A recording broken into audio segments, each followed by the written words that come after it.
In 1950, a humble well digger from Bavaria outlined his vision for the year 2026. His forecasts were remarkably precise, devoid of ambiguity. He accurately detailed the specific events we are currently witnessing, presenting them in their correct chronological order. He predicted a phase of great prosperity, followed by a decline in religious belief, then a deterioration of moral principles, subsequently major population movements, next financial collapse, and ultimately a conclusion no one wishes to confront. This individual was named Alois Irlmaier. He possessed neither wealth, fame, nor formal education. He was an ordinary man, a skilled craftsman, and what he foresaw more than 70 years ago now appears to be unfolding directly before our eyes. Every detail, every stage. If you observe today's global events and feel an underlying disequilibrium, a profound shift occurring beneath the surface, then this presentation may provide perspectives not easily found elsewhere. Stay with me because Irlmaier's prophecies are truly terrifying. However, he also envisioned the developments that would follow this period of turbulence. And that part could well be the most crucial. But before we delve deeper, please take a moment to support the channel. Hit the like button and become a subscriber of the Prophecy in Conversation. Alois Irlmaier was born in 1894 in a small rural village in Germany's Upper Bavaria region. His early life was characterized by the quiet modesty typical of many households in that area during that era.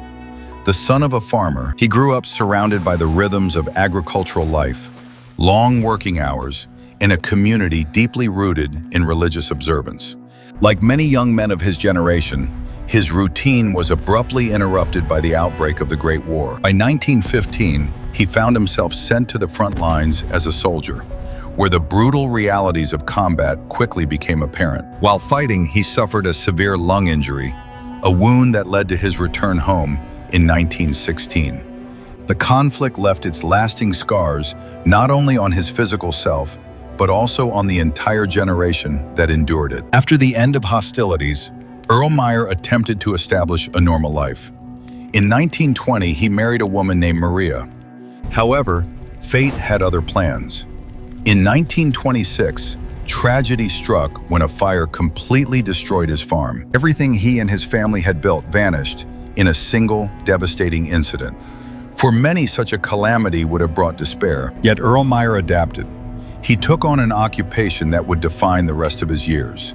He became a well driller and water diviner, someone who located underground water sources to assist farmers in digging wells. It was the kind of labor that connected a person to the earth. Nevertheless, at some point during this period, an extraordinary phenomenon began to manifest for him. These prophetic experiences did not come as vague feelings. He described them as remarkably vivid scenes, like watching a film unfolding. Entire events would appear directly before him with extensive detail, depictions of people, places, and future occurrences. He was able to perceive movements, overhear conversations, and witness circumstances that had not yet taken place. He mostly kept these occurrences to himself, uncertain of their significance. However, over time, rumors began to circulate within his community that this unassuming well builder possessed an unusual ability. The unassuming well builder's life was about to change forever, as the world descended once more into darkness. Throughout the Second World War, his reputation grew considerably. People from neighboring villages started seeking him out, asking if he could help them locate missing relatives or servicemen who had disappeared amid the conflict. Many claimed that his responses were remarkably accurate. He would describe specific locations and incidents. Occasionally, he could specify whether an individual was alive or deceased, information people later confirmed. His unique talents eventually drew the attention of regional authorities. Law enforcement reportedly sought his advice. Although not every situation was solved, a sufficient number of successes occurred, ensuring his standing continued to rise. However, prominence often invites skepticism too.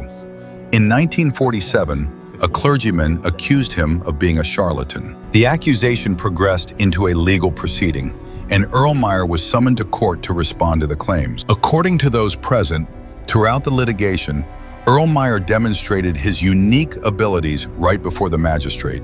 He purportedly recounted the precise attire the judge's spouse was wearing at that very instant, and even specified her activities at home while the trial was underway. Once that information was subsequently verified, the courtroom fell silent in astonishment. One person after another provided accounts of their interactions with him, where his foresight had been proven correct. Ultimately, the tribunal dismissed the charges, determining the evidence was too compelling to label him as fraudulent.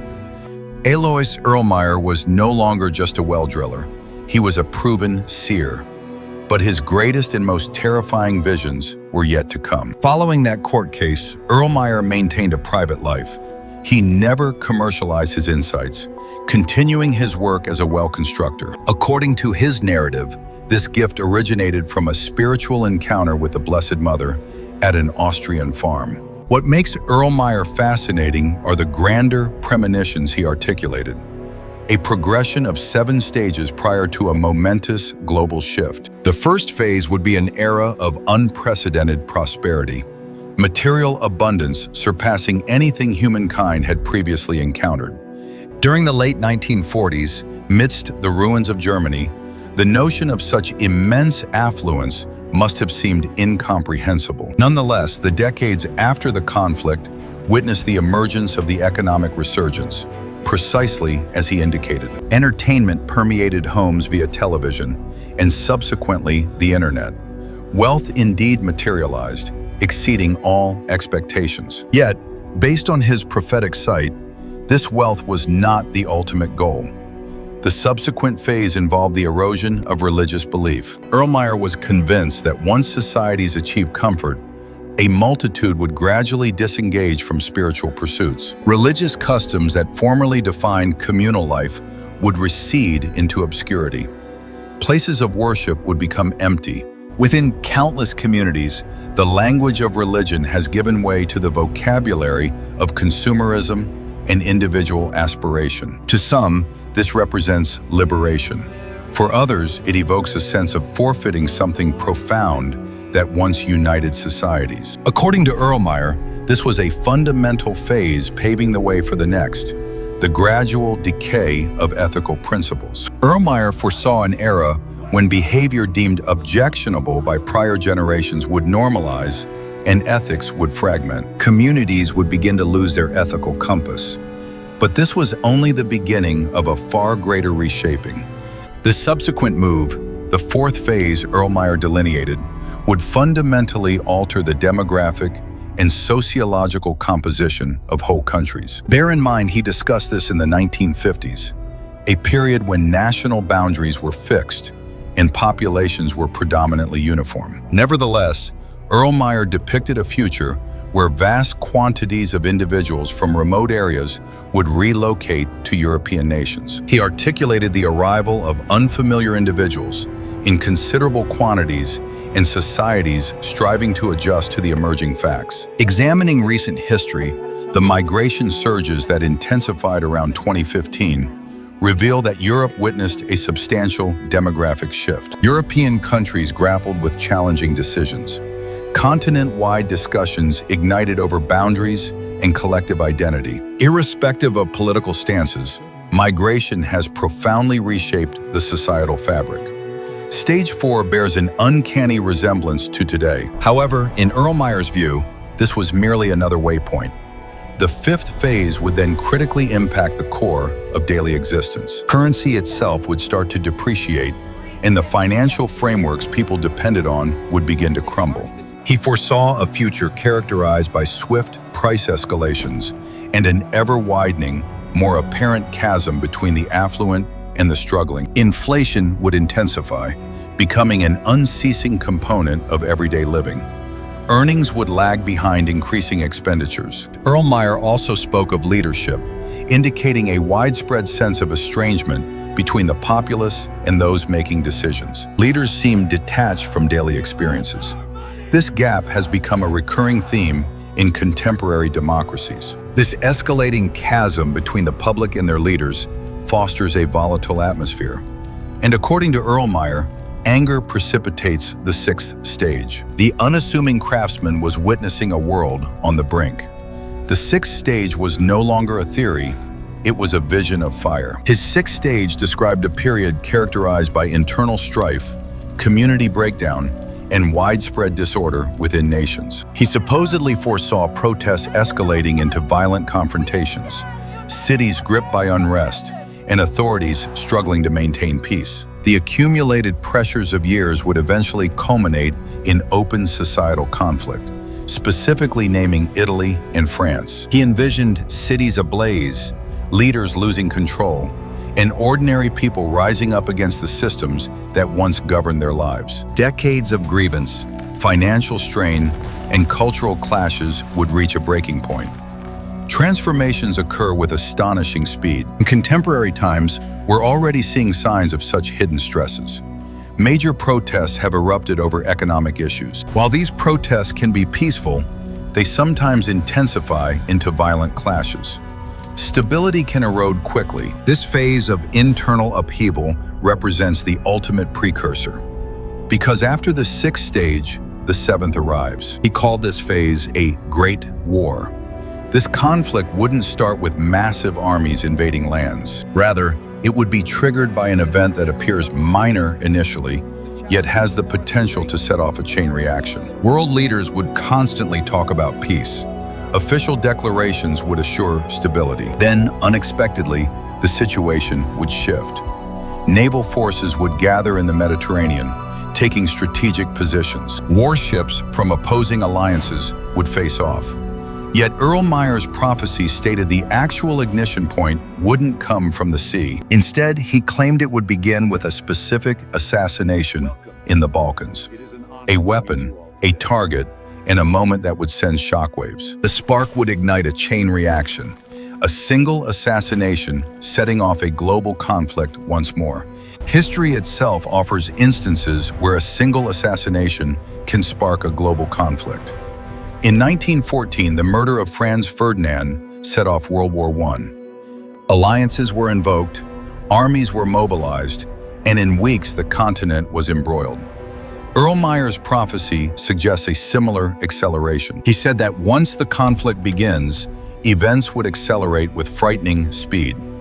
Yet the next part is the most disturbing, because as he envisioned, the world will experience a phenomenon also present in other traditions, an event known as the 3 Days of Darkness. At this point, the story becomes even more mysterious. An event takes place that no army, no government, and no technology on Earth can control. Irlmaier described a phase when the whole world would plunge into deep quiet. 3 days unlike anything humanity has ever experienced before. Those who wrote down his words say he warned of a sudden, global darkness covering the Earth in the midst of the war. This wouldn't be just a normal night or a solar eclipse, but complete darkness lasting for 3 entire days. The sky, he maintained, would become entirely black. Thunder and lightning would convulse the air, and the very ground would shake, as if the planet itself were reacting to the wartime chaos. In his narratives, people would be overwhelmed by fear, unable to grasp what was happening. Electricity would cut out, communication systems would fail. Modern infrastructure would suddenly become useless. According to his warning, people were told to remain inside, seal their windows, and avoid breathing the strange, airborne dust. The idea of 3 days of darkness isn't unique to Irlmaier. It appears in the accounts of other seers from different eras. Regardless of interpretation, the image remains. 3 days when the world falls silent and is wrapped in shadow. But the shadow is not the end. Irlmaier's prophecy suggests that the darkness isn't the final end. In fact, it marks the crucial turning point. Once the 3 days pass, the darkness lifts, and the world starts to grasp the consequences of everything that came before. The war quickly ends after this, leaving behind a changed Earth. Entire political systems collapse, and long-established structures lose their power. Still, from this extensive devastation, something unexpected begins to appear. Humanity would slowly reclaim the values it had abandoned. He predicted a revival of spiritual faith, not necessarily old institutions, but a belief that life is connected to something deeper than wealth. Communities would grow stronger. Families would reclaim their central place in life, and core virtues like compassion would replace individualism. As we look at the world today, in this pivotal year of 2026, Irlmaier's sequence of prosperity and decline seems more than just a coincidence. Whether you believe in the mystical or see these as inevitable cycles of history, the message remains: after the deepest darkness, there is light. Thank you for staying until the end. Please share your thoughts. How do you see the future unfolding?